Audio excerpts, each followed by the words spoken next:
Well, police in Idaho say they have now identified the man accused of starting a wildfire and killing 2 firefighters by ambush who responded to the blaze.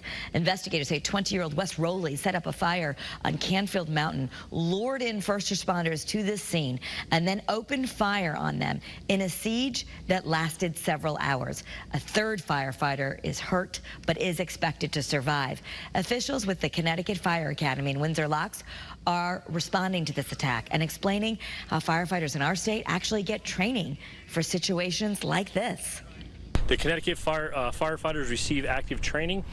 We collaborate with Department of Emergency Management and Homeland Security, Connecticut State Police, Connecticut Police Union, Connecticut Police Officers Union to provide active shooter training. In fact, this August we have an incident management for active shooter training that we're collaborating with all of those agencies taking place in West Hartford.